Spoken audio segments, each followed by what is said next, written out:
She had no family, no future, until the mafia boss said, "Marry me and be mine forever." The cold in the apartment on 4th Street was a living thing. It seeped through the single pane of glass, slipped under the door, and waited for Savannah Costa in the thin blanket on her cot. She had been in Ravenport City for 6 months, and the city had already taken everything. She was used to a different kind of cold, the emotional frost of her Aunt Delia's mansion in the suburbs. That cold was about appearances, about control, about the suffocating expectation that she would be grateful for their charity. Savannah's parents had died when she was 8, leaving her a ward of her aunt, a woman who measured love in transactions. The final transaction had been an arranged engagement to a man 3 times her age, a political ally of her uncle's with hands that lingered and eyes that stripped her bare. Savannah had refused. Her aunt had called it ingratitude. Savannah had called it survival. The result was the same. She was cast out with a few $100s and a warning. Do not use the family name. Now, she was down to $42 and some change. The rent was $300. Due yesterday, the Cluck and Go diner, where she'd been slinging hash for 2 months, smelled of stale coffee and ammonia. It was a low-paying, grueling job, but it was hers, until today. "Come on, sweetheart, just a smile. It's not that hard." The man was in booth 4, a trucker with a gut and greasy hair. The waitress he was speaking to, Jenna, was 16 and looked at it, all sharp elbows and terrified eyes. A hand was on her hip, sliding steadily lower. "Sir, she asked you to take your hand off," Savannah said, her voice quiet but carrying in the midday lull. The trucker looked up, his eyes narrowing. "Mind your business." Red, Savannah planted herself between him and the girl. "She is my business, and this is your check." She slapped it on the table. "Pay up and get out." The manager, a weasel of a man named Sal, was on her in an instant. The trucker was shouting. Jenna was crying by the milkshake machine. "Savannah, my office. Now." Sal hadn't even waited for her to sit. "You know the rules. The customer is king." He was touching her. "Sal, she's a kid. And you're a problem. You've been a problem since you got here. Always with the mouth. I can't afford problems. Clock out. You're done." She didn't plead. She didn't argue. She just took her apron off, folded it neatly on his desk, and walked out. The $42 in her pocket suddenly felt like 42 stones. That night, the lock on her apartment door, a flimsy thing she'd been meaning to fix, gave way to the landlord's bulk. He didn't even look angry, just resigned. "I'm sorry. Savannah, I gave you 3 days. It's been a week." He pushed the door open, revealing her few belongings, a backpack, the cot, a hot plate, and gestured for her to take them. 10 minutes later, she was on the street. Her car, a 1998 sedan with a cracked windshield and a permanent scent of mildew, was parked 3 blocks away. She threw her backpack in the back seat, climbed into the driver's side, and locked the doors. The shame was a physical weight, pressing the air from her lungs. She was homeless. The word echoed, metallic and final. She drove until the gaslight came on, parking in a dark industrial block near the wharf, hoping the shadows would hide her. She cried for an hour, silent. Hot tears that did nothing to warm her. Eventually, exhaustion won. She woke a few hours later, throat parched, bladder aching. It was pitch black, maybe 3 in the morning. She'd have to find a gas station. She climbed out of the car, pulling her thin jacket tight. The air was damp and smelled of the river and rotting fish. She was cutting through an alley behind a row of nightclubs, a shortcut she'd learned. When the sounds reached her, a grunt. A wet, sickening thud. Savannah froze, pressing herself into the alcove of a boarded-up doorway. "You think you can steal from me?" a voice snarled. It was followed by another thud, this one heavy, final. "Please, I have it. I just need time." The second voice was choked with blood. "Time," the first voice mused, "is something you just ran out of." A beam of light from a flickering street lamp illuminated the scene. A man in a tailored suit was standing over another man, who was crumpled on the pavement. The man in the suit kicked the body, and it rolled, lifeless. Savannah's breath hitched. She knew that face. Everyone in Ravenport knew that face. Councilman Braze, the city's golden boy, the reformer, the man who was going to clean up the streets. He was wiping his hands on a silk handkerchief. "Clean this up," he snapped to someone just out of her sight, without thinking. Driven by some instinct she didn't know she possessed, Savannah pulled out her old cracked phone. Her hands were shaking so violently she almost dropped it. She fumbled with the screen, hitting the video record button. She held it up, peering through the small crack in the brickwork. She captured 5 seconds of Braze looking down at the body, his expression cold. Before he turned, the old phone made a soft, digital click as she tried to zoom. Braze's head snapped toward the sound. "Who's there?" Savannah didn't scream. She ran. She burst from the alley onto the cobblestone street, her worn sneakers slipping. "Get her!" Heavy footsteps pounded behind her. She didn't look back. She sprinted. Adrenaline like gasoline in her veins. She was a good runner, but they were men, and they were gaining. She vaulted a chain-link fence, the metal tearing at her jeans and slicing her palm. She ignored the pain. She was in another alley, this one a maze of dumpsters and stacked pallets. A hand grabbed the back of her jacket. She spun, driving her elbow backward with all her weight. She heard a crack and a howl of pain. She didn't stop. She dove into a mountain of trash bags by a loading dock, burrowing into the filth. She held her breath until her vision swam, tasting dust and spoiled food. The footsteps paused. Where'd she go? Check the street. She couldn't have gone far. The boss wants that phone. She waited. 1 minute. 5. 10. It felt like a lifetime. Finally, she crawled out, shaking, covered in coffee grounds and something wet. She ran until her lungs burned and her legs gave out, finally collapsing 3 miles away. Back at her car. She drove, not to her apartment, but to a 24-hour convenience store. She sat in the parking lot until dawn, watching the recording over and over.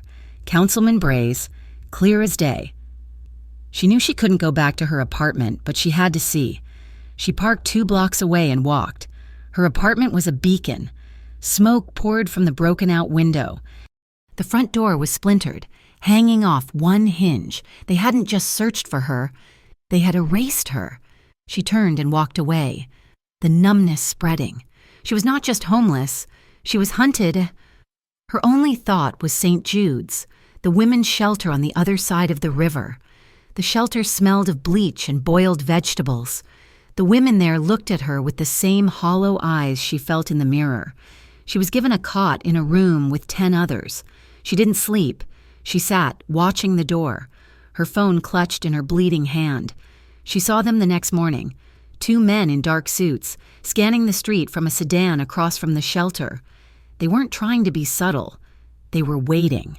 "You look like you've seen a ghost, child." Savannah jumped, an older woman, with kind eyes and a map of wrinkles on her face, sat next to her on the bench. Her name tag said Maria. "Worse," Savannah whispered. Her eyes fixed on the car. Maria followed her gaze. Her expression hardened. "Men like that," she said quietly, "they don't come here to donate." She looked at Savannah, a long, appraising look. "You're not a user. You're not a runaway wife. You're scared. That's a different kind of trouble. I don't know what to do." Maria reached into the pocket of her worn cardigan and pulled out a simple, thick business card. She pressed it into Savannah's hand, closing her fingers over it. "I don't know what you've seen, child, but if the law can't help you, or if the law is the problem, there's one man in this city who operates outside it." Savannah opened her hand. The card was black. On it, in simple, embossed silver letters, were 2 initials, DV. "He's not a saint," Maria warned, "but he answers prayers. Go to the address on the back. Tell them Maria sent you. Now go out the back, and don't stop running." Savannah didn't hesitate. She fled out the kitchen exit, past steaming vats of oatmeal and into the service alley. She spent the day in the public library, hiding in the history section, watching the exits. As evening fell, she knew she couldn't stay. The library was closing. The streets were dark. The rain started, a cold, driving Ravenport rain that turned the city lights into oily smears. She was soaked in 30 seconds. She had the card, but the address was in the hills, miles away. She'd have to take a bus, and she was terrified of being seen.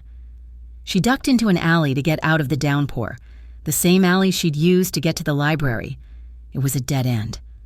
Headlights swung into the narrow space, pinning her against the brick wall. It wasn't the police. It was the dark sedan from the shelter. 2 men climbed out, the same men from the chase. They smiled. Nowhere to run, little girl. Savannah's back hit the wall. Her heart hammered so hard she thought it would break her ribs. She looked for a weapon, a bottle, a brick, anything. There was nothing. The councilman just wants his phone back. Give it to us and we'll make it quick. They advanced. She braced herself, raising her hands. Then, a new set of headlights flooded the alley, brighter, higher. A low, throaty rumble of a powerful engine vibrated through the pavement. A black, armored-looking SUV, solid as a tank, had blocked the alley entrance. The 2 men froze, turning. The driver's door of the SUV opened. A man stepped out. He was tall, dressed in a suit so black it seemed to absorb the light. The rain slicked his dark hair back, revealing sharp, imposing features. He did not see the 2 men. He looked at Savannah. His presence sucked the air out of the alley. The 2 goons took a nervous step back. "This is Vascari business," one of them stammered. "We're on behalf of Braze." The man in black didn't flinch. He just held his hand out. Not to them, to her. He said nothing. He just offered her a hand. Savannah looked at the 2 men who were going to kill her. Then she looked at the man who was offering her an escape she didn't understand. He was terrifying, but his eyes were steady. She pushed off the wall and ran, her sneakers splashing through the puddles. She didn't take his hand, but ran past him. The passenger door opened automatically. She scrambled inside. The man got back in the driver's seat. The goons were shouting now, one of them pulling a gun. The SUV didn't speed away. It moved. The engine roared, and the vehicle reversed out of the alley with a terrifying lack of urgency. The man with the gun didn't shoot. He just watched them go. The drive was silent for 20 minutes. Savannah was shaking so hard her teeth chattered, from the cold, from the fear. The SUV's interior was warm, silent, and smelled of rich leather and cedar. They left the city. Climbing into the dark hills of Ravenport, they passed through a massive wrought-iron gate that opened without a sound. The driveway was long, winding through a forest of pines. The house wasn't a palace, it was a fortress. Modern, all stone and glass, but it looked like it had been carved from the mountain itself. He parked, and a man in a suit immediately opened her door, holding a large black umbrella. Inside, a fire was blazing in a fireplace that took up an entire wall. A towel and brandy. The man's voice was low, gravelly. It was the first time she'd heard him speak. A woman appeared, handed Savannah a thick, warm towel, and then the man a glass. He didn't drink it. He pressed it into Savannah's trembling hands. "Drink," she obeyed. The brandy burned a trail of warmth down her throat. Stopping the shivers, she stood dripping on a rug that probably cost more than her life. He stood by the fire, watching her. Damiano Vascari, the name clicked. The other boss, the one the papers whispered about but could never pin down. The one who owned the city's shadows, just as Braze owned its lights. "Councilman Braze," he said. It wasn't a question. Savannah nodded, clutching the glass. "He is my enemy," Damiano Vascari stated simply, "and the enemy of my enemy is a problem I can solve." He looked at her, his eyes dark and unreadable. "You recorded him. How did you know?" "Because he is turning my city upside down to find you. He would not do that if you were just a witness. He would do that if you had proof. They burned my apartment. I know. You're under my protection now," he said, as if stating a fact of nature, like gravity. "If you agree to trust me, I will take care of everything." "Trust you?" Her voice was a raw croak. I know who you are." A shadow of a smile touched his lips. "You know what the papers say. You don't know me, but you know Braze, and you know what he will do if he finds you." He took a step closer. He didn't loom. He just filled the space. I am the only man who can keep you alive tonight. Savannah Costa. The only question is, will you let me? She had nowhere else to go. She had no family. She had no future. She looked at this dangerous, silent man and gave the only answer she could. Yes, he nodded once. Mara will show you to your room. You are safe here.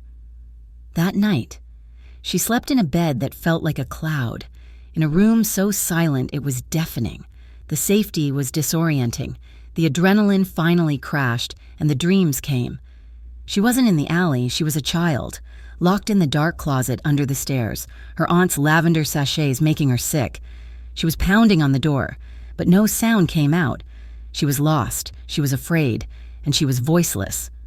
Savannah woke to silence, not the silence of her car, which was always punctuated by distant sirens or the rumble of trucks, but a deep, velvet quiet that felt heavy as a blanket.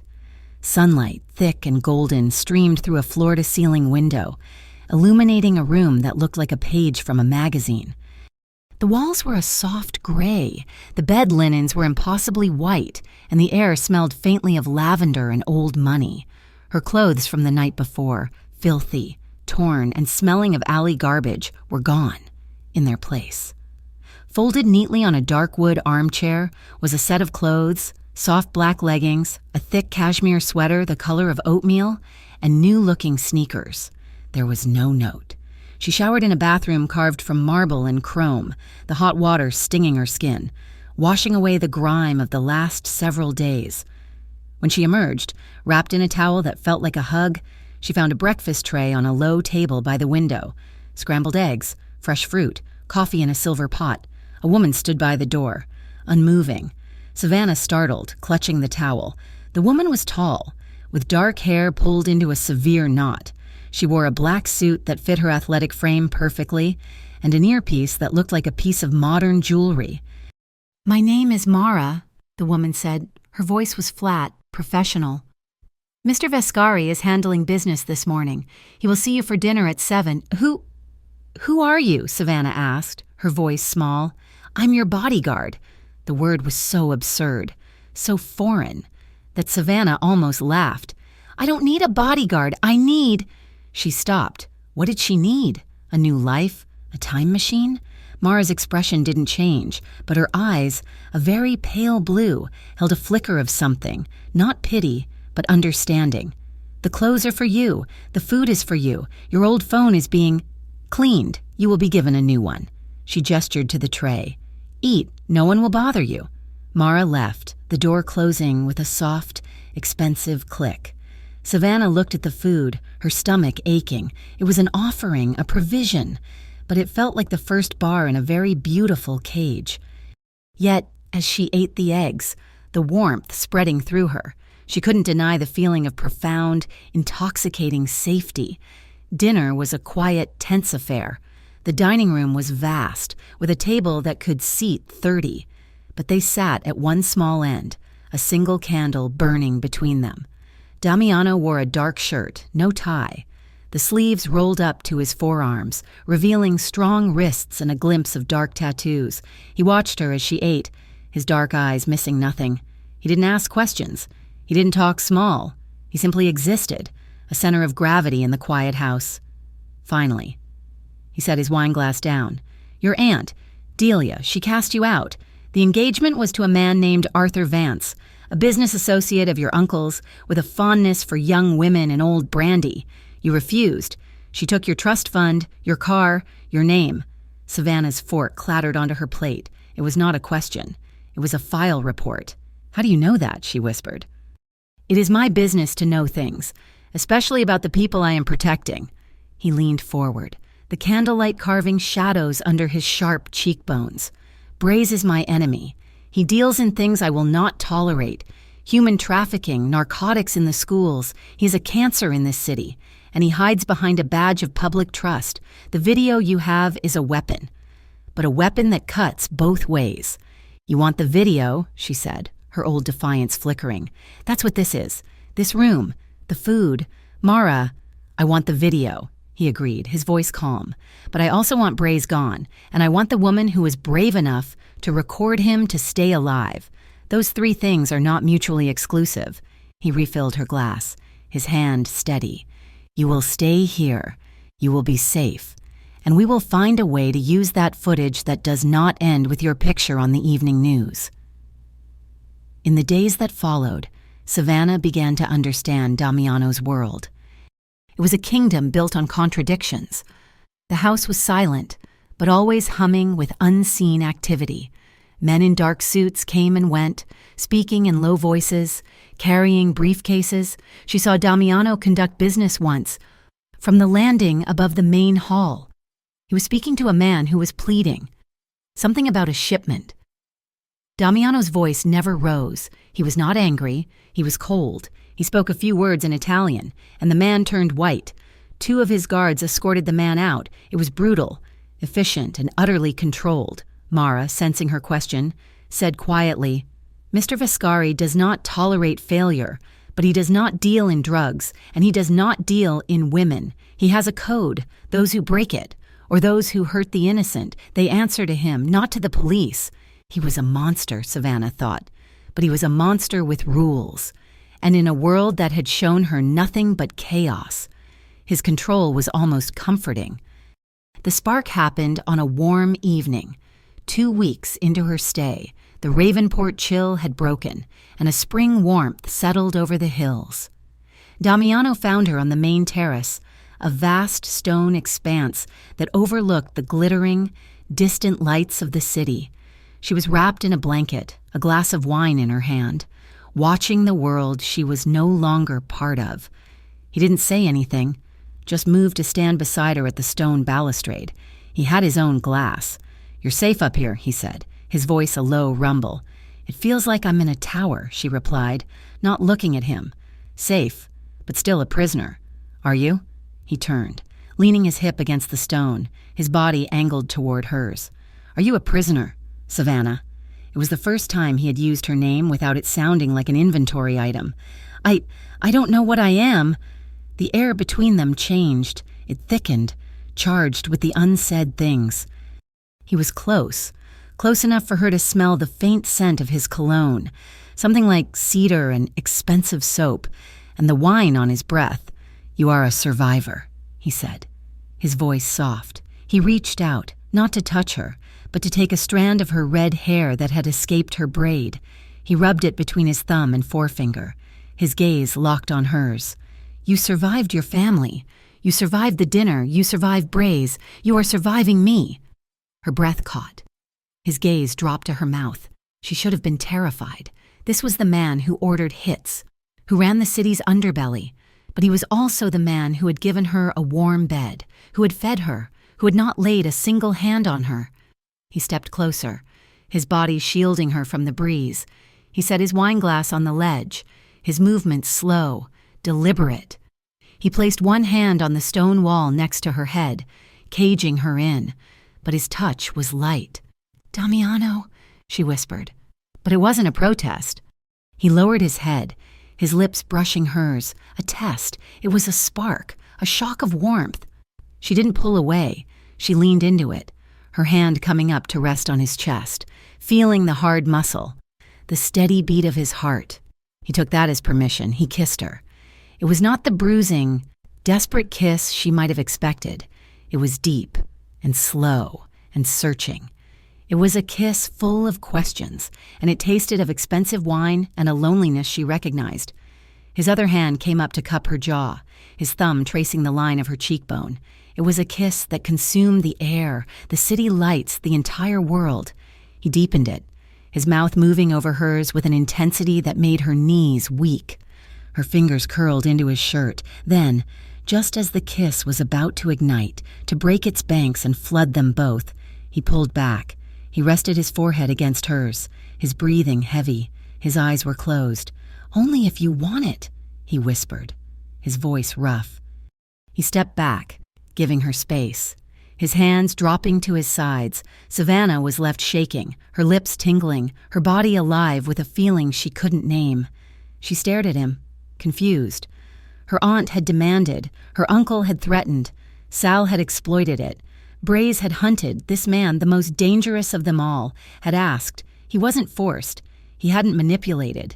He had offered her a choice, and that, more than the kiss, terrified her. The next day, Mara drove her into a nondescript office building downtown. Mr. Viscari arranged this. A woman with a kind face and a soft voice, Dr. Alani, met her. It was a therapy session. Savannah sat for 20 minutes in silence, rigid with suspicion. "He can't make me talk," Savannah finally said. "He isn't—" "Doctor," Alani replied gently, "he is paying for my time. Whether you use it or not is up to you. This is your room, not his." And so, Savannah began to talk. She started with the diner, then the apartment. It was not until the third session that she spoke of her aunt, and in the fourth session, she finally cried for her parents, a grief she had been holding for 15 years. She left each time feeling raw and lighter, as if she were shedding an old, heavy skin. Damiano never asked what she spoke about. He just seemed to know when she returned. His gaze softer, his presence less imposing. He gave her a new phone, a sleek, encrypted device. Mara spent an afternoon showing her the estate's security systems. "There are panic buttons in every room," Mara explained, her tone practical. "The windows are bulletproof, but your best defense is not to be a target. Always assume someone is watching." One night, Savannah came down for a glass of water and found Damiano in the grand sitting room, a room she'd never seen him use. He was at the piano, a massive, gleaming black instrument. She paused in the doorway, but he had already seen her. He didn't stop playing. The melody was haunting. An old Italian song, full of sorrow and longing. He played with a surprising tenderness, his large, calloused hands moving gracefully over the keys. She drifted closer, drawn by the music. She sank onto the piano bench beside him, curling her feet up under her. She didn't speak. She just listened. The music wrapped around them, a private, shared language. When he finished, the silence that followed was just as intimate. She leaned her head against his shoulder. It was an impulsive, simple gesture, but it felt momentous. He tensed for a second, surprised, then relaxed. He didn't move. He didn't touch her. He just let her be. After a long moment, his hand found hers on the bench. He didn't grab it. He simply covered it, his skin warm and slightly rough against hers. His thumb stroked the back of her hand. Once. They sat like that for an hour, in the dark, his shoulder supporting her, his hand covering hers. It was more passionate, more profound than the kiss on the terrace. It was a promise of safety. It was solace. The next morning, the spell was broken. Damiano was in his study, a stark, modern room of steel and glass. Mara stood at attention. A man in a suit, a tech specialist, was packing up equipment. Damiano was holding her old, cracked phone. "The analysis is complete," he said, his voice all business. "The footage is clean," the tech specialist added, snapping his case shut. "No corruption, clear audio of Braze, clear visual of the victim. It's solid, enough to send him away for life." A cold dread washed over Savannah, erasing the warmth of the previous night, the piano, the kiss, the therapy. It was all about this. "So you'll give it to the police," she said, her voice flat. "You'll leak it. My face will be everywhere." "The police cannot be trusted," Damiano said, his eyes hard. "Many of them are on Braze's payroll. And yes, if it were leaked, you would be exposed. Your name, your past. Braze would be ruined, but his allies would hunt you for the rest of your life. So what? I'm just your prisoner forever? The girl with the video?" "No," he said, stepping out from behind his desk. He walked toward her, stopping just in front of her. He looked down at her, his expression unreadable, but his eyes intense. "You're right. As long as you are Savannah Costa, you are a target. You will always be looking over your shoulder. You will never be free." "What are you saying?" He took a breath. "I am saying there is a way to protect you, a way to erase your past completely, a way to make you untouchable, to give you a new identity so secure that no one, not Braze, not your aunt, not anyone, can ever find you." "A new identity?" she said, hope and fear warring in her. "Like witness protection? More, better." He held her gaze. "My protection, my name. Braze would never dare to touch a Viscari. No one would. If you are my wife, you are invisible, you are erased, and you are safe. Savannah stared at him, the silence of the room roaring in her ears, the piano, the kiss, the quiet dinners. It had all been leading to this. "Marry me," Damiano Viscari said. The proposal hung in the air, cold and sharp as a shard of glass. "Marry me." Savannah's heart, which had been hammering with fear, seemed to stop altogether. "What?" she breathed, the word barely audible. "It is a transaction," Damiano said, his voice devoid of all the emotion she'd felt at the piano. He was back to being the boss, the strategist. "A marriage. It is the oldest form of alliance. If you are Savannah Costa, you are a witness, a target. If you are Savannah Viscari, you are my wife. You are me. To touch you is to declare war on me. Braze is a councilman, but he is not suicidal. Your past, your family, your name, it all gets buried." She took a step back, the marble floor cold beneath her feet. It was a trap. It was her aunt's house, all over again. A different cage, but a cage just the same. "You want to own me. You want to buy my silence, my evidence, by putting your name on me. I want to keep you alive," he countered, his voice hard. "I am offering you a fortress. Your choice is to accept it or to walk out of that gate and see how long you last on your own." He insisted it was her choice, but it felt like no choice at all. It was survival. She turned and walked out of the study, her footsteps echoing in the massive, silent house. She walked until she was outside, on the terrace, the night air cool against her hot face. She was staring at the glittering, indifferent city lights when Mara appeared beside her. The bodyguard was, as always, a silent presence until she chose not to be. "He is not your uncle," Mara said quietly. Savannah flinched. Turning to look at the woman, Mara's pale blue eyes were fixed on the horizon. "You think you know him?" Savannah shot back, her voice bitter. "I know what I know," Mara said, her tone flat. "I know that 10 years ago, there was someone else, a woman from his past, before he was this. He trusted her. He loved her, and she betrayed him. She sold information on a shipment to a rival for money, cost him 2 of his best men and almost his own life. He's never trusted a woman near his operations again. He's never asked anyone to wear his name. Until tonight." Mara turned to face her. "He's offering you his name. It is the only weapon he has that is stronger than a bullet. You should think about what that costs him." Mara left her, and Savannah was alone again, the information settling like a stone in her gut. This wasn't a proposal of love.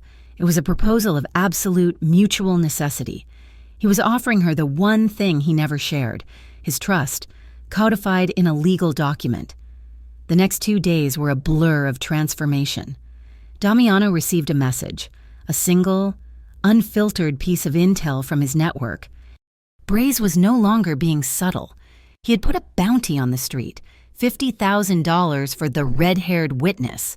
"It's time," Damiano said, his face grim. He didn't send her out. He brought the world in. A woman, a stylist to the city's elite, arrived with a locked case. She worked in silence, her hands swift and professional, in the marble bathroom. Savannah watched in the mirror as her red hair, the last thing she owned from her old life, fell in clumps to the floor.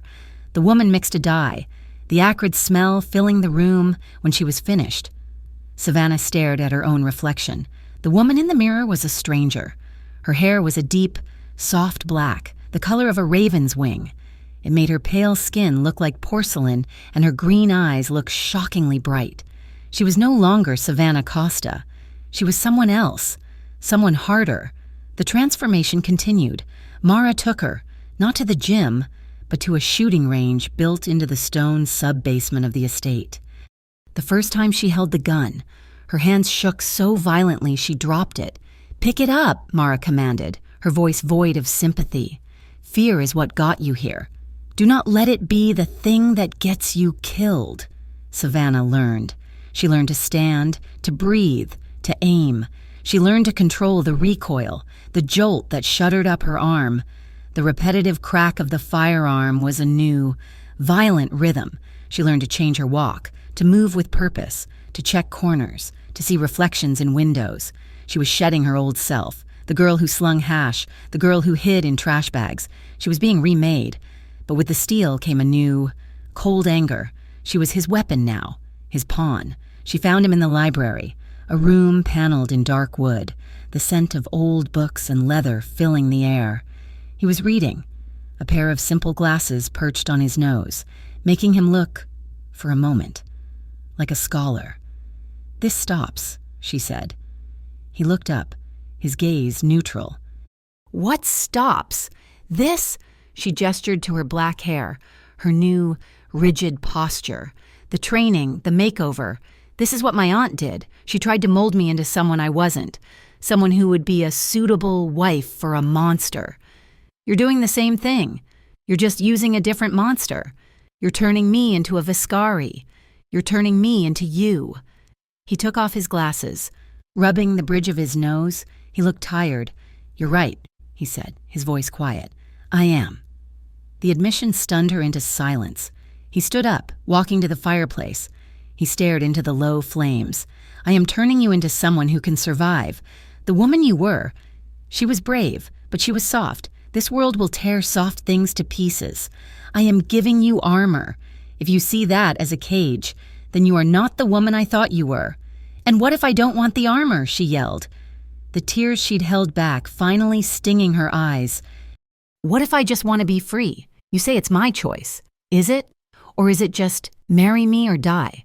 A muscle in his jaw clenched. He turned, his face a cold, impassive mask. "You want to leave?" he said, his voice dangerously low. "Fine. Go." He walked to his desk, pulled a key from a drawer, and tossed it onto the leather blotter. There was a black sedan in the garage, not one of my cars, a clean, untraceable vehicle. In the glove compartment, there was $10,000 in cash, a new set of papers, a burner phone, and a location for a safe house. "It's a cottage, 2 hours from here. I was preparing it in case you said no. You can go. You can be as safe as I can make you from a distance, but you will be alone. The choice is yours. It always has been." She stared at the key. It was a simple, silver key, an escape. She grabbed it. "I am not your property, Damiano. I have never treated you as such," he said, but his back was to her. He was already dismissed. That night, she couldn't sleep.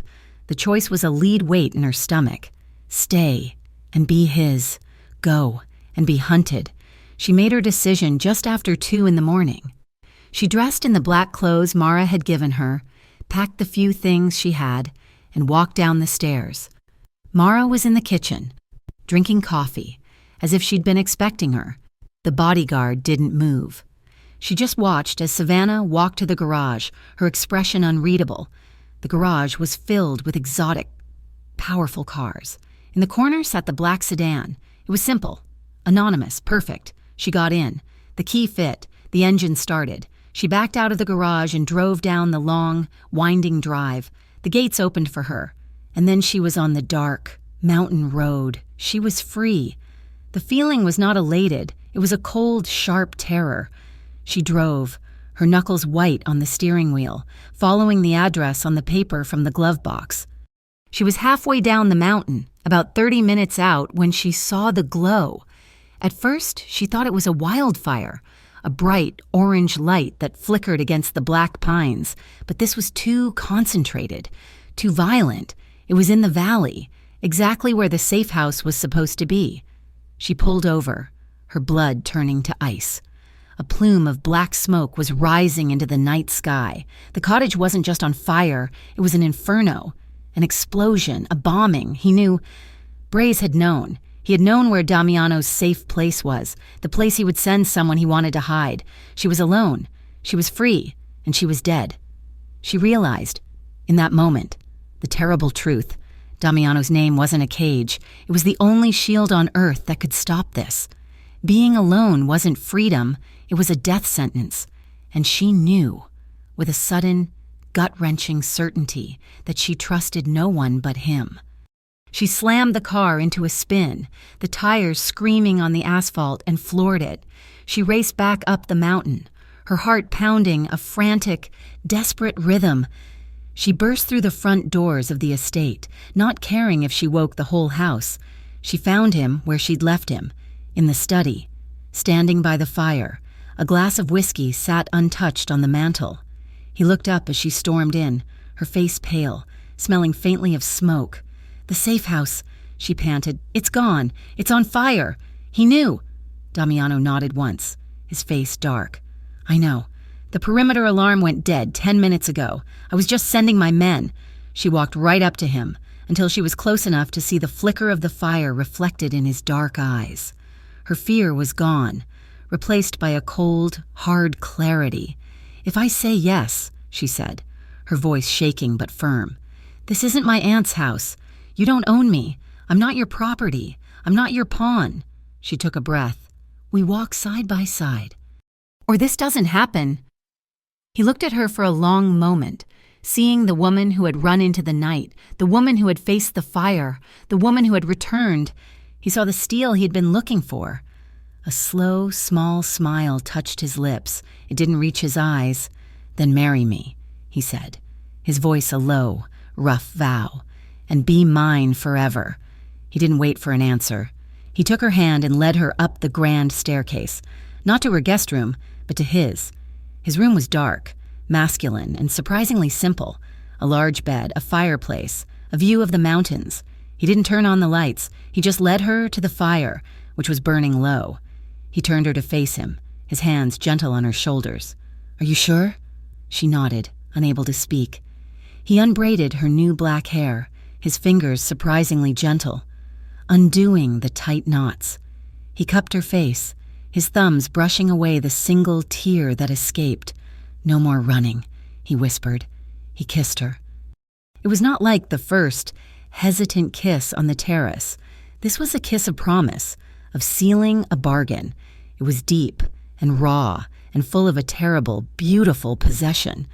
She kissed him back, her hands coming up to grip his shirt. This was her choice, her one, true choice.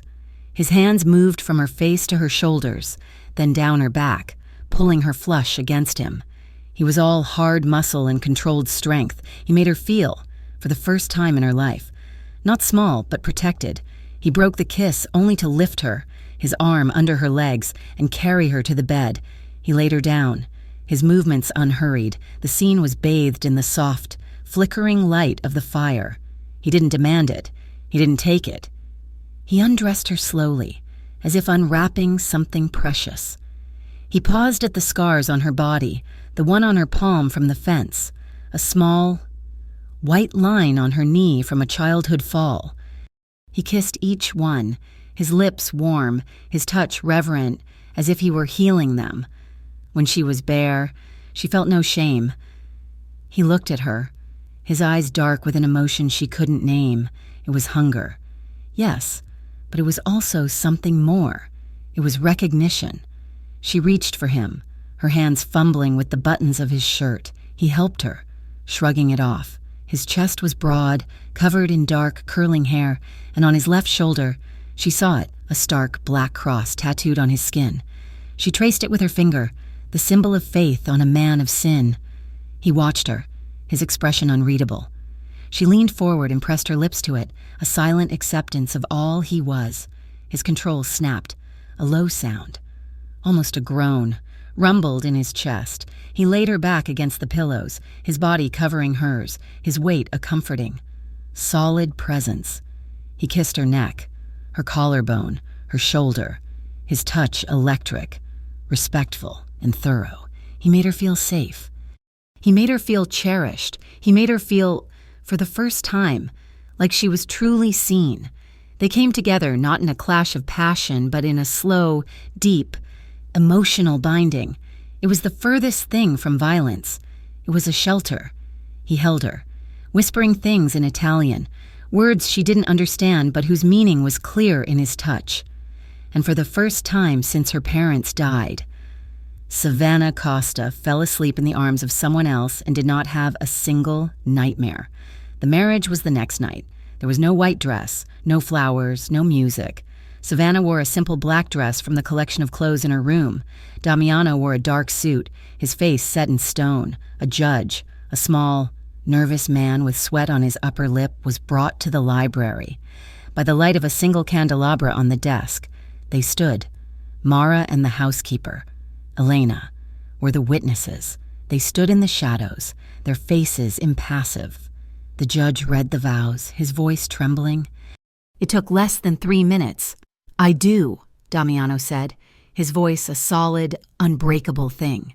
"I do," Savannah replied, her own voice clear and steady. There was no ring. Instead, Damiano slid a thick envelope across the desk. She opened it.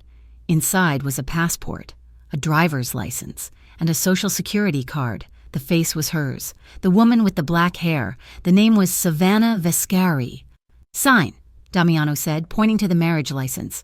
She took the pen, and with a steady hand she signed away her past. The ink was barely dry when the judge, his hands shaking, countersigned it and fled. Damiano Vescari picked up the document, blew on the ink, and folded it. He looked at her, the candlelight casting shadows across his face. "It is done," he said. "You are gone. Welcome home, Mrs. Vescari." Being Mrs. Vescari was not about love. It was about power. Savannah learned this on the first Tuesday of her new life. Damiano brought her into his study, a room she had previously only entered as an interloper. This time, she stood beside his desk as 3 men, his inner circle, his capos filed in. They were older, hard-looking men in expensive suits, and their eyes all flickered to her. The curiosity was palpable. "This is Savannah," Damiano said, his voice leaving no room for questions. "My wife. She is me." The 3 men, who had probably killed him, nodded as if he had just commented on the weather. "Mrs. Vescari," the oldest one said, dipping his head. The meeting began. They spoke of routes, of shipments, of the dockers' union. They spoke of a rival who had set up shop in a Vescari-controlled neighborhood. "He's family." One capo, Nico, said, "The Orsini, he won't move." Damiano listened, his hands steepled. He was perfectly still. Savannah watched him, fascinated by the cold, clear absence of emotion. He was not a man. He was a force. "Send him a message," Damiano said finally, his voice quiet. "One warning. Tell him to move. If he is still there by Friday, buy his building and burn it. If he is inside, that is his choice. Resolve it. Resolve it. Not kill him. Not send a message. Resolve it." The precision of the language was chilling. He was ordering a hit, or at least the very real possibility of one, with the same calm he'd used to order dinner. And Savannah, watching, felt a strange, cold comfort. This was the man who had promised to protect her. She was now on the inside of the fortress, watching him aim the cannons outward. Her public debut came 2 weeks later, the City Benefactors Gala, held at the Ravenport Museum of Art. It was the glittering jewel of the city's social calendar, an event where the old money and the new power mingled under a flag of charity. "You will need a dress," he'd said. And a dress had appeared. It was not a dress, it was a weapon. A gown of pure, deep emerald silk that clung to her new, stronger frame. The stylists, the ones who had dyed her hair, had shown her how to wear it, how to do her makeup to accent the sharp, dramatic change. When she descended the stairs, Damiano was waiting. He was in a tuxedo, looking less like a criminal and more like a king. He stopped, his hand on the banister, and for a fleeting second, his composure broke. His eyes traced her from her black hair to the pale column of her throat, to the way the silk pooled at her feet. He offered his arm. "They will look," he said, his voice a low growl. "Let them—" They entered the museum to a hush. The whispers followed them, a wave of sound parting before them. Savannah Vescari. Who was she? Where had she come from? She was too young, too beautiful, too unknown. Savannah kept her chin high, her hand light on his arm. She was not the girl from the diner. She was not the girl who slept in her car. She was the queen, and this was her court. She stood tall, meeting the curious, jealous, and fearful gazes with a cool neutrality. Councilman Braze was there, across the hall, holding a champagne flute. He saw them. He saw her. His smile, the slick, political smile, faltered. He didn't recognize her as the girl in the alley. He just saw Damiano Vescari with a new, beautiful, and very public wife. he saw a consolidation of power. And he looked, for the first time, afraid. Damiano leaned in, his lips brushing her ear, his breath warm. "You wear it well," he whispered. "The dress? The name?" Behind the scenes, the war was already underway. Damiano was not a man who believed in a single front, while he presented his wife to the world, his legal fixer. A man she never saw, was quietly at work. "Leak the documents," Damiano ordered. One night in his study, the phone to his ear. "No, not the murder, not yet. The land deals, the kickbacks from the Port Authority. Give the feds something to chew on. Let them start pulling the thread. When they are deep enough, we will give them the rest." He was building a case, a street case, and a legal one. He was encircling Braze, cutting off his exits, all while Savannah learned to throw a punch. Her training with Mara intensified. It was no longer just about defense. It was about offense. Mara was a ruthless teacher. "You are small," Mara said, flipping Savannah onto the mat for the third time. "So you must be faster. You must be meaner. You must fight to cripple, not to win." Savannah learned to break holds, to use leverage, to find the weak points, the eyes, the throat, the knees.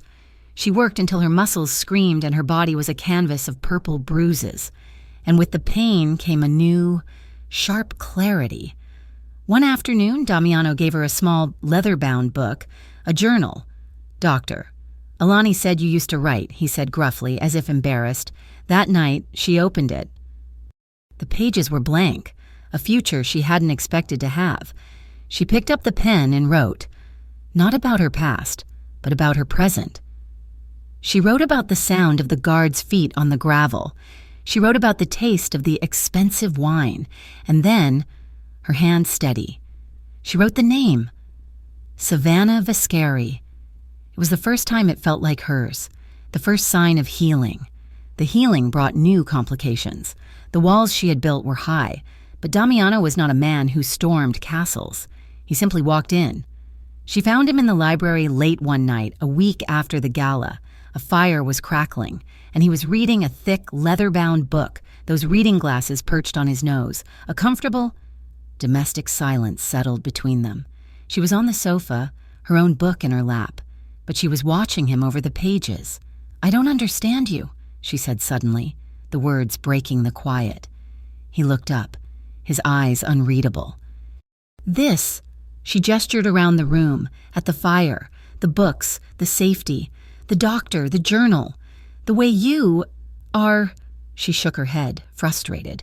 This wasn't part of the deal. Kindness wasn't part of the deal. Protection, yes. A new name. But not this. He closed his book, setting it aside. "What do you want, Savannah?" "I want to know why." "You are my wife." "That's not an answer," she said, standing up, pacing. "I was a transaction, a witness you needed to control. I was a tool to use against Braze." "You were," he agreed, standing to face her. "At first, but you are no longer—" He was close, the heat from the fire warming his skin. She looked up at him, at this impossible, dangerous, and gentle man. "I'm terrified," she whispered, the admission costing her everything. His body tensed, the protector instantly alert. "Of Braze? Did he—" "No," she said, cutting him off. She put her hand on his chest, feeling his heart, a strong, steady beat beneath her palm. "I'm terrified of this, of you, of loving you." The word hung in the air, fragile and explosive. "I don't know how," she continued, the words tumbling out. "The last people I loved, my parents, they died. My aunt, she taught me that love is a weapon. I am terrified to love you, Damiano, because I don't know what it means, and I think it might destroy me." He didn't speak for a long moment. His dark eyes searched hers, and she saw a deep, aching vulnerability there, a reflection of her own.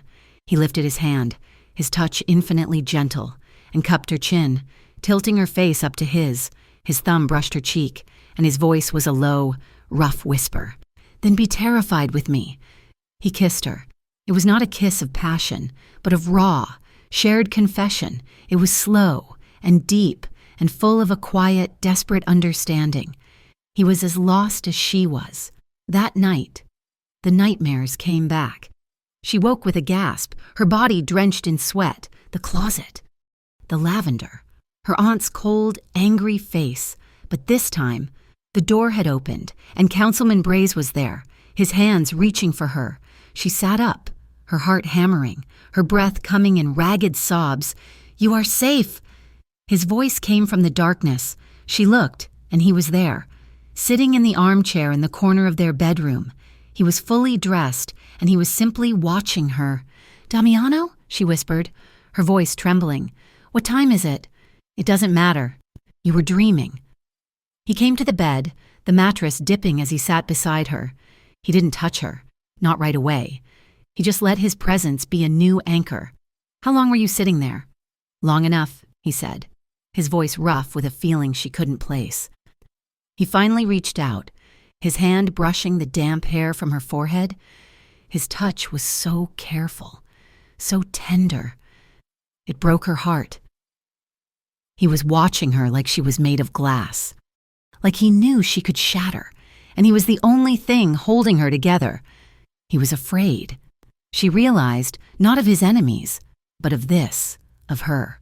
He held her as she cried, his large, strong body a shield against the ghosts. The peace lasted 3 days. Then, Braze sent his message. It was a normal morning. Savannah was in the kitchen having coffee when Mara entered, her face grim. "There's a package. It's been cleared, but it's addressed to Savannah Costa." A cold dread trickled down her spine. The name was a threat. It was a simple, elegant gift box, wrapped in white paper with a black ribbon. It had been left at the front gate. Damiano was in the hall, watching her, his face a mask. Her hands shook as she opened it. Inside, resting on a bed of black velvet, were photographs. 4 of them. They were her parents, a picnic. Years ago, her father, his arm around her mother, laughing, held a bouquet of wildflowers. They were the photos from her aunt's house, the ones Savannah had begged for and been denied, but they were defaced, cruel. Red ink was scrawled across them. Her mother's eyes were blacked out, her father's smiling mouth was stitched over with jagged lines, and at the bottom of the box, a small card, "You should have stayed buried, little girl." Savannah made a small, choked sound. The box fell from her hands, the photos scattering on the marble floor. She had never seen Damiano lose control. Not once. He was the eye of the storm, until now.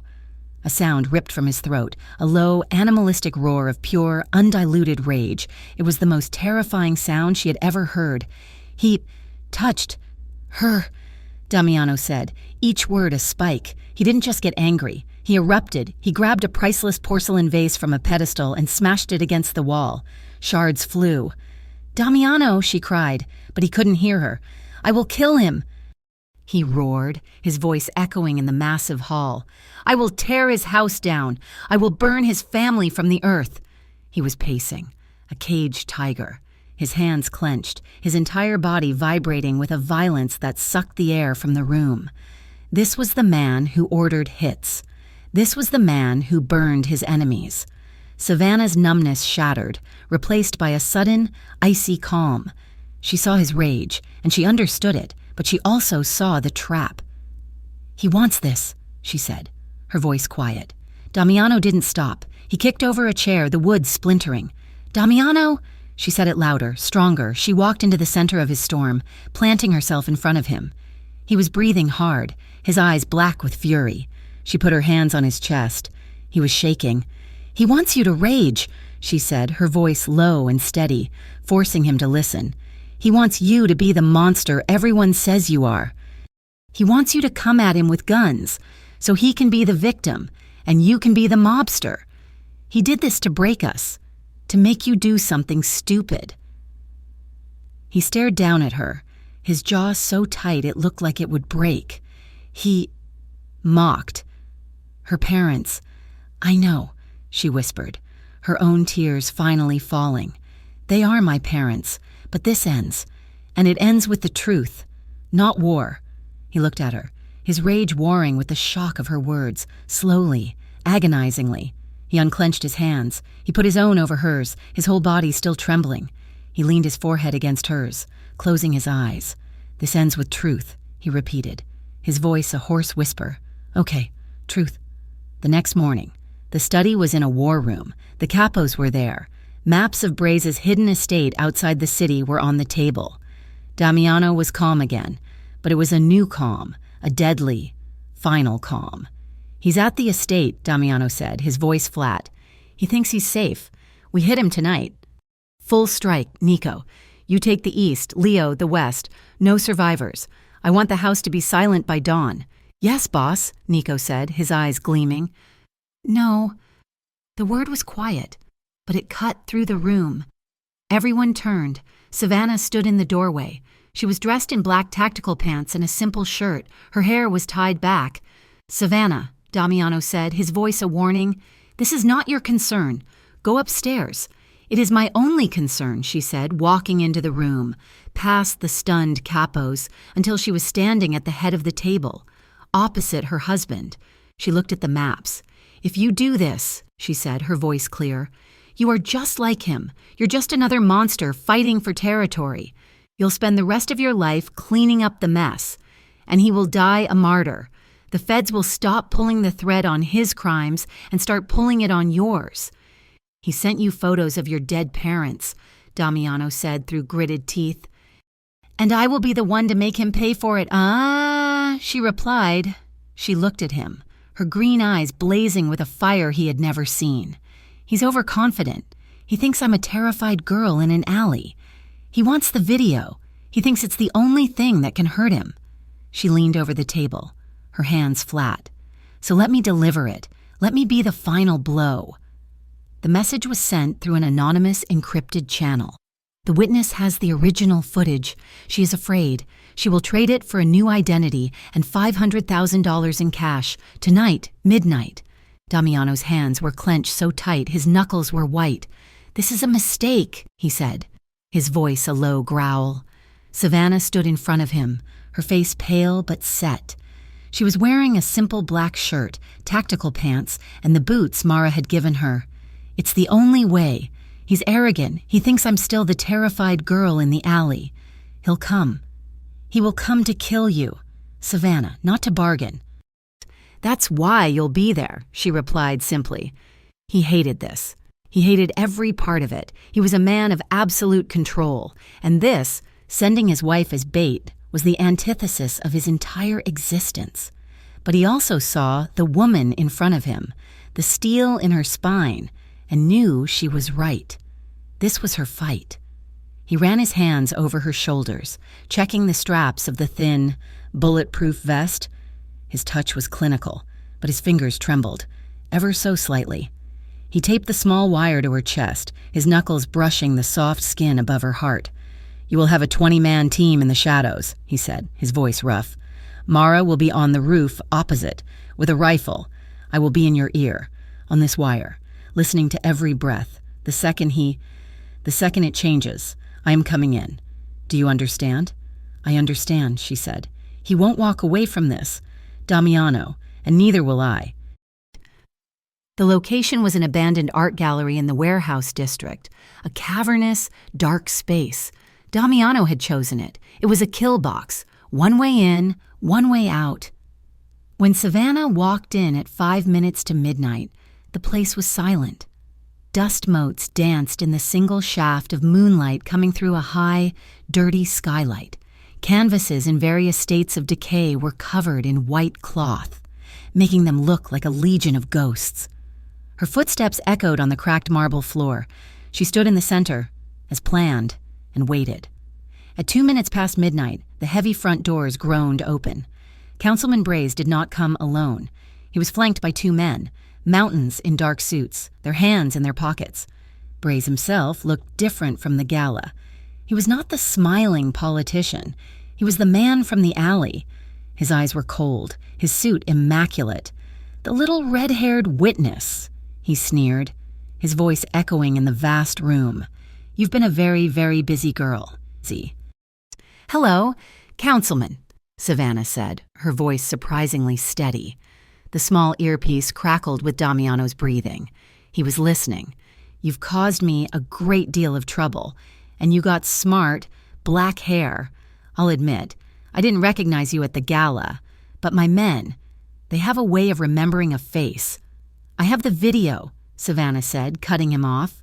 The footage, it's on a drive. The money first. Braze laughed, a short, ugly sound. The money? You think this is a transaction?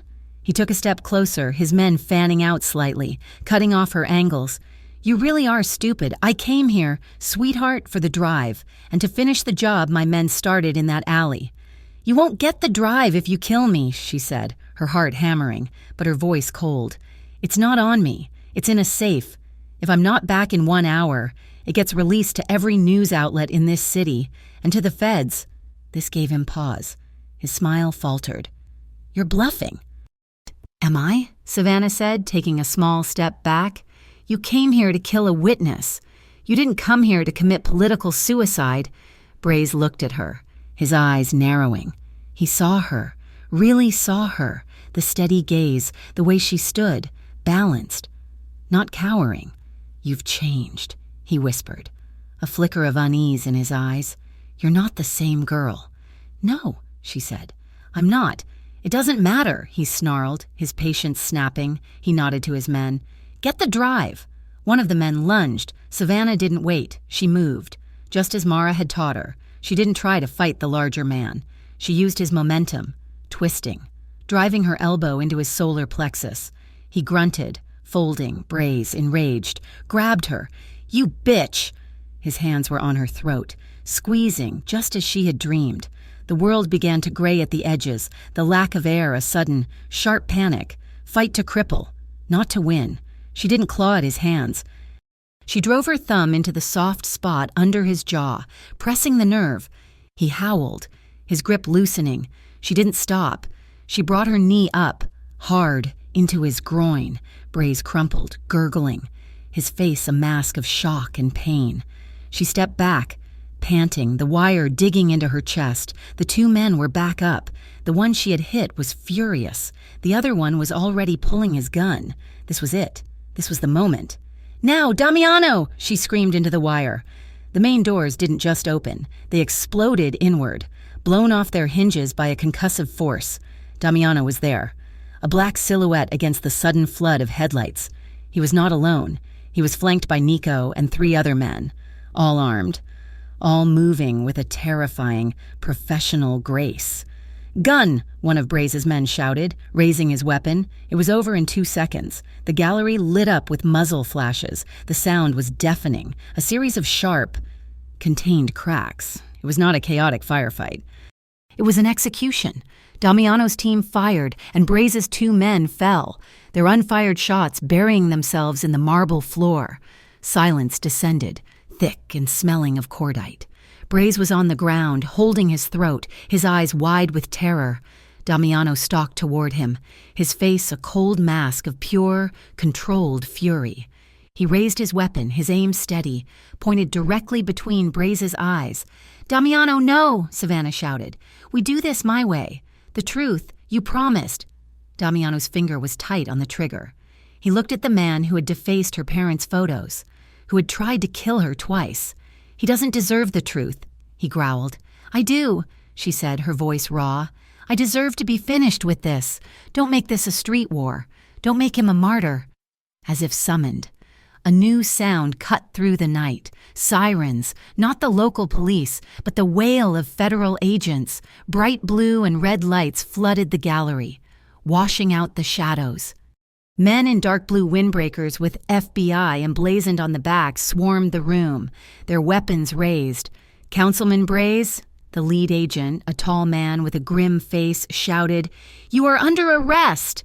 Braze, his face a mask of disbelief, stared at the agents. You can't. I'm a city official." "Not anymore," the agent said, pulling Braze to his feet and slamming him against a dust-covered statue. "We have a wiretap of you conspiring to meet a witness. We have the anonymous tip about your offshore accounts, which, it turns out, are full of money from narcotics trafficking, the pincer movement, Damiano's legal fixer. And," the agent said, nodding to Savannah, "we have her." Braze was cuffed, his face a mottled, ugly red. He looked at Savannah as they led him out. "You're dead," he spat. "You hear me? You're dead." Savannah just watched him, her expression calm. One of the agents, a woman, approached her. "Mrs. Vescari, we need you to come downtown and give a full statement." Damiano stepped out of the shadows, his weapon gone, his jacket immaculate. He slid his arm around Savannah's waist, pulling her against his side. "My wife is in shock," he said, his voice pure, cold authority. "She will give her full, cooperating statement tomorrow, at our home, with our lawyer present." The agent looked at him, at the power he radiated, and nodded once. "Tomorrow?" Damiano didn't wait. He guided Savannah out of the gallery, past the federal agents and the flashing lights, into the armored SUV. The public scandal was an explosion.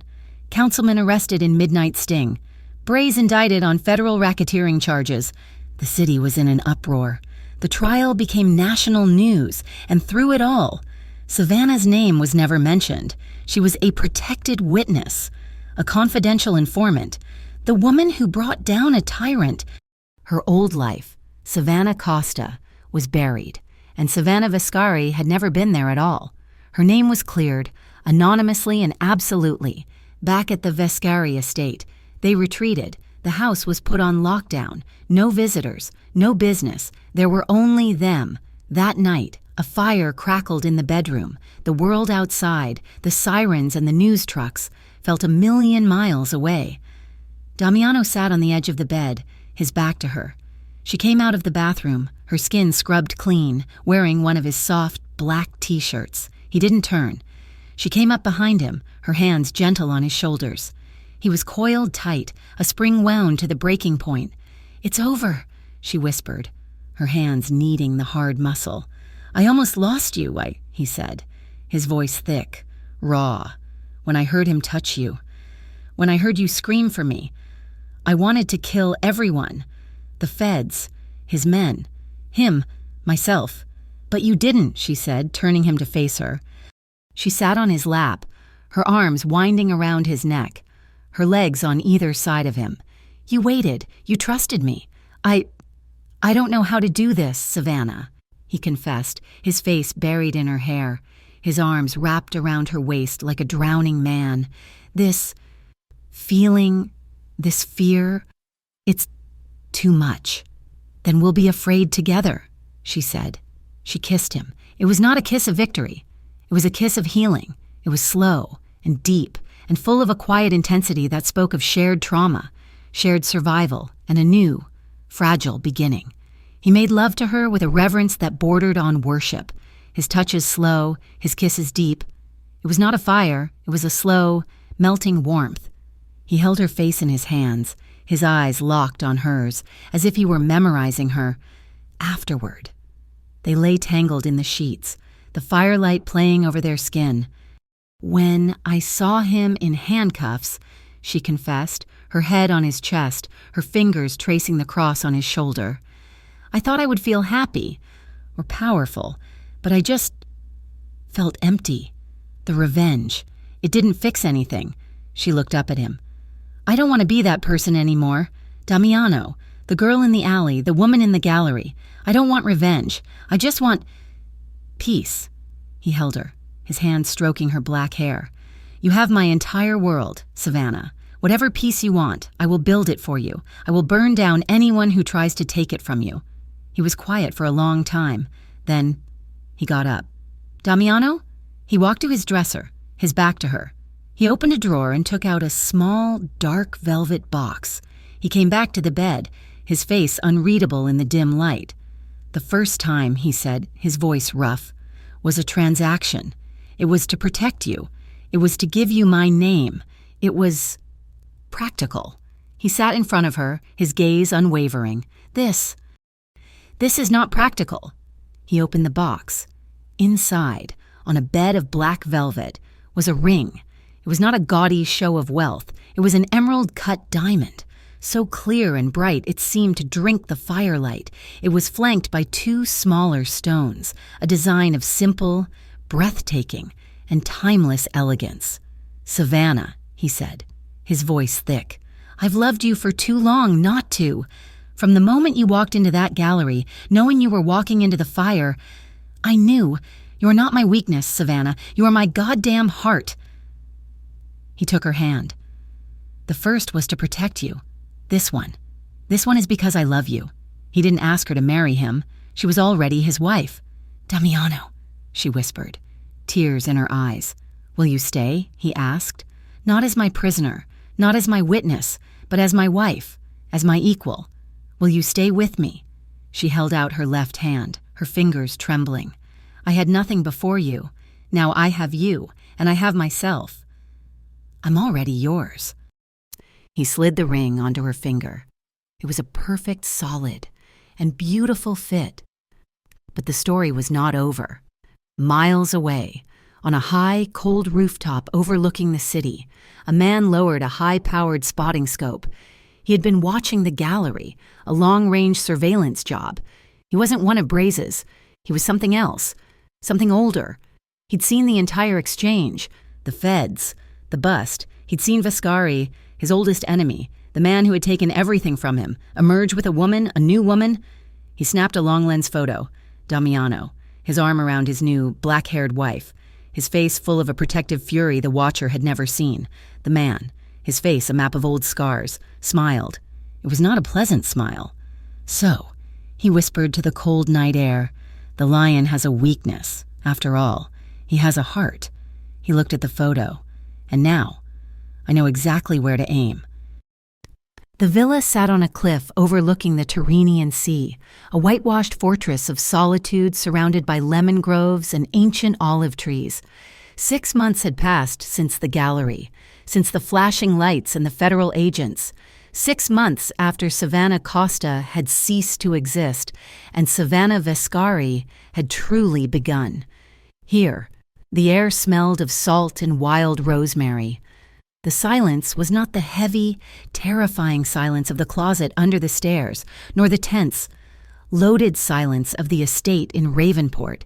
It was a living silence, filled with the hum of bees and the distant crash of waves against the rocks. They lived under new names. To the locals in the small village down the winding road, they were simply Signor and Signora Rossi, a wealthy, private couple who tipped well and kept to themselves. Savannah stood on the terrace, a paintbrush in her hand. She had taken over the sunroom, turning it into a studio. The canvas in front of her was a chaotic, beautiful mix of blues and greens, the sea, the sky, the storm she had survived. She wasn't painting to escape anymore. She was painting to remember. Below her, in the terraced garden, Damiano was on his knees in the dirt. The man who had commanded armies of enforcers, who had ordered hits with a nod, was now carefully pruning a rosebush. He wore a linen shirt, the sleeves rolled up, revealing the tattoos on his forearms. He looked younger here, the perpetual furrow between his brows smoothed by the sun and the sea. He sensed her watching him. He always did. He looked up, shielding his eyes from the sun, and smiled. It was a genuine smile, one that reached his eyes. "Is the light good?" he called up to her. "Perfect," she called back. Later that afternoon, they cooked together in the large, rustic kitchen. It had become their ritual. Damiano taught her how to make pasta from scratch, his large hands guiding hers as they kneaded the dough. There were no servants here, no guards in the hallway, just them. "You are pushing too hard," he murmured, his chest pressed against her back, his hands over hers on the flour-dusted counter. "It is not a fight, Kara. It is a conversation. You have to listen to the dough." Savannah leaned back into him, closing her eyes. "I'm used to fighting." "I know." He kissed the side of her neck. "But the war is over. You can be gentle now." The peace was seductive. It felt permanent, but the world had a way of finding cracks in even the highest walls. The letter arrived the next morning. It came through the secure courier Damiano used for his remaining business interests, forwarded through 3 different countries. It was addressed to Savannah Costa. Savannah sat at the iron table on the patio, the envelope heavy in her hand. She recognized the handwriting immediately. Spidery, elegant and sharp. Aunt Delia. She opened it. "Savannah, I do not know if this will reach you." The lawyers say you are gone, that you are part of some program, but I know you are out there. You must help us. The scandal with Braze, it touched us. The investigations went deep. Uncle Vance is being indicted. They froze the accounts. They are taking the house. We have nothing. We are ruined. You owe us. We took you in when no one else would. You are family. Please. It went on for 2 pages, a litany of complaints and demands, guilt weaponized in every sentence. Damiano walked out, carrying 2 espressos. He saw the letter, and his face went still. He set the cups down and sat opposite her. Delia, he said. She says they're losing everything. Savannah said, her voice void of emotion. She says I owe her. Damiano waited. He didn't offer to fix it. He didn't offer to send money. He let her choose. Savannah looked at the desperate, scratching handwriting of the woman who had locked her in closets, who had tried to sell her to an old man, who had thrown her onto the street like garbage. She remembered the cold. She remembered the hunger. She picked up the gold lighter that lay on the table, the one Damiano used for his occasional cigar. She flicked it open. I have a family, Savannah said quietly. She looked at Damiano. It's sitting right in front of me. She lit the corner of the letter. They watched in silence as the paper curled and blackened, the flames eating the guilt, the obligation, and the past. She dropped the burning remnants into the ashtray and watched until it was nothing but ash. Let's go to the market, she said, standing up. We need fresh basil. The market in the nearest city was a vibrant, chaotic maze of stalls, smelling of fish, spices, and expensive leather. Savannah loved it. She loved the noise, the life, the anonymity. She was browsing a rack of silk scarves, running her fingers over the fabric, while Damiano was a few stalls down, buying wine from a merchant he knew. She felt the presence before she saw it, a shift in the air. The hair on the back of her neck stood up, a reflex honed in the alleys of Ravenport. Signora, she turned. 2 men stood there. They didn't look like the local fishermen or tourists. They wore heavy jackets despite the heat, and their eyes were hard, professional. Come with us, quietly, the taller one said in English. He stepped closer, and she saw the glint of a knife tucked into his belt. The car is just around the corner. It was the watcher, the loose end Damiano had worried about. Savannah didn't freeze. The old Savannah would have paralyzed with fear. But the woman who stood there now had been trained by Mara. She'd been forged in fire. I don't think so, she said calmly. The man reached for her arm. Savannah moved. She didn't pull away. She stepped in. She stomped hard on his instep, shattering the small bones in his foot. As he gasped, she drove the heel of her palm upward, slamming it into his nose. There was a sickening crunch. The second man lunged. Savannah grabbed a heavy ceramic vase from the stall's display and swung it with all her strength. It connected with the side of his head, shattering on impact. He went down hard. She didn't wait to see if they got up. She turned and ran, weaving through the crowd. Damiano! He was already moving. He had seen the commotion. He cut through the crowd like a shark through water, his face a mask of terrifying focus. He reached her, grabbing her arm, pulling her behind him. Are you hurt? He demanded, scanning the crowd, his hand hovering near the small of his back where she knew he carried a weapon. No. 2 men. English speakers. They tried to take me. We have to go. Now. They made it to the car, a fast, nondescript sedan. Damiano drove with a cold precision, checking the mirrors constantly. They weren't being followed, but the illusion was shattered. The bubble had popped. Back at the villa, the gates were locked, the security system fully armed. Damiano was on the phone, speaking in rapid, low Italian. He hung up and turned to her. It is Thorne, he said, his voice grim. Lucien Thorne, an old enemy. He was a rival of my father's. I thought he was dead or retired. He was the one watching the gallery. He wants to use you to get to me, to finish what he started 20 years ago. We can run, Savannah said, though the words tasted like ash. We can move again. No, Damiano said, shaking his head. If we run forever. He knows we are here. He will follow. There is no peace as long as he breathes. Then what do we do? Damiano looked at her. and she saw the old Vescari in his eyes, the strategist, the predator. We stopped running. We invited him in. The plan was a gamble. A high-stakes game of poker played with lives. Thorn was a collector of rare artifacts, a man of ego. Damiano used his contacts to set up a trap, a fake, exclusive auction for a stolen Renaissance painting held at a private estate near the border. Rumors were planted that Damiano Vescari would be there to bid. Thorn wouldn't be able to resist. He would come to take the painting and to take the head of his enemy. 3 days later, they were at the estate. It was a black tie affair, filled with the corrupt elite of Europe. Savannah wore a gold mask that covered the upper half of her face and a gown of shimmering blue. She held Damiano's hand. His grip was iron hard. "He is here," Damiano whispered, not moving his lips. Across the room, a man with silver hair and a face scarred by fire was watching them. Lucian Thorn. He smiled, raising a glass of champagne. He thought he had walked into a den of sheep. He approached them, his confidence radiating off him like heat. "Damiano," Thorn said, his voice like grinding stones, "you look, domesticated, and this must be the famous wife, the one who brought down Braze." "Thorn," Damiano nodded, "I see you are still alive. A disappointment." "I am a patient man," Thorn said, his eyes sliding to Savannah. "I waited for you to get comfortable, to get soft, and now I will take everything you built." He snapped his fingers. 4 men materialized from the crowd, surrounding them. "This ends now," Thorn smiled. "Outside. The car is waiting." Savannah stepped forward. She wasn't trembling. She wasn't afraid. She looked Thorn in the eye through her mask.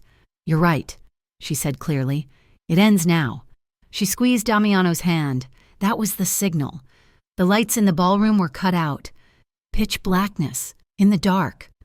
Chaos erupted, but it wasn't the chaos Thorn expected. Damiano's old allies, many had called in from the shadows of his past, were already in the room, disguised as waiters, as guests. There was no gunfire, just the sounds of struggle, of bodies hitting the floor, of muffled shouts. When the emergency lights flickered on 10 seconds later, Thorn's men were gone. The room was empty of guests who had been ushered out by security. Thorn stood alone in the center of the room, and surrounding him were 12 men, their weapons drawn and leveled at his chest. Damiano stepped forward, removing his mask. "You mistook peace for weakness. Lucian, a fatal error." Thorn looked around, his face pale. "You can't kill me here. There are witnesses." "I'm not going to kill you," Damiano said calmly. "That would be too quick and too messy." He gestured to the shadows. 2 large men stepped forward, carrying zip ties and a black hood. "There is a site," Damiano said, his voice conversational. "Off the books, no government runs it. No records exist. It is a hole in the earth. You are going there. You will not have a trial. You will not have a lawyer. You will simply cease to occur." Thorn screamed as they grabbed him, a sound of pure, primal terror. They hooded him, silencing his cries, and dragged him out the back exit. Just like that, the threat was gone, not fought, not warred with, removed. They drove back to the villa in silence, the adrenaline slowly fading, leaving behind a deep, exhausting relief. When they arrived, the moon was high over the water. They didn't go inside. They walked down the stone steps to the private beach, the sand cool beneath their shoes. Damiano took off his jacket, tossing it onto the rocks. He turned to Savannah, pulling her into his arms. He held her tight, burying his face in her neck, breathing her in. "It is done," he whispered. "Truly done." He pulled back to look at her. The moonlight caught the sharp angles of his face, the love that softened the darkness in his eyes. "There will always be danger, Savannah," he said seriously. "The world is a violent place. Men like Thorn, men like Braze, they will always exist." He stroked her cheek with his thumb. "But there will always be me, standing between you and them, always." Savannah covered his hand with hers. She thought of the girl in the diner, the girl sleeping in the car, the girl who thought she was worthless. That girl was a stranger now. "I had nothing before you," she said, her voice steady and sure. "I was a ghost. Now I have you. And I have myself." She smiled, a fierce, proud thing. "That's everything. That is more than enough." He looked at her, stunned by her strength, by the beauty of her resilience. "Come here," he growled softly. He didn't kiss her. He turned and walked straight into the water. "Damiano!" she laughed, shocked. "Your shoes. Forget the shoes." He waded in until the water was at his waist. Fully clothed, he turned and held out his hands. Savannah didn't hesitate. She kicked off her heels and ran into the surf, the water warm and shocking against her skin.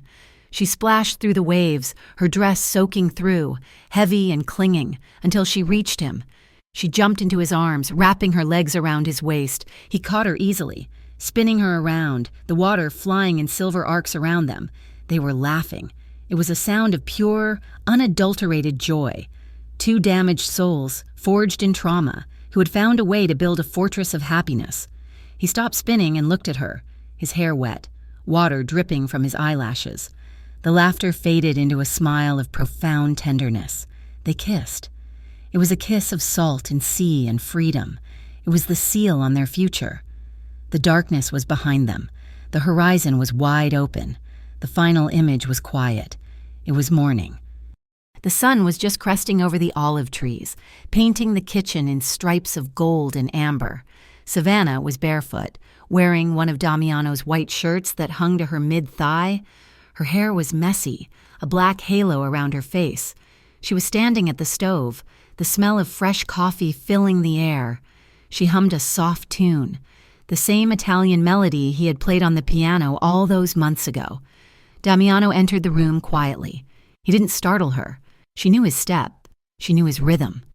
He walked up behind her and wrapped his arms around her waist, pulling her back against his chest.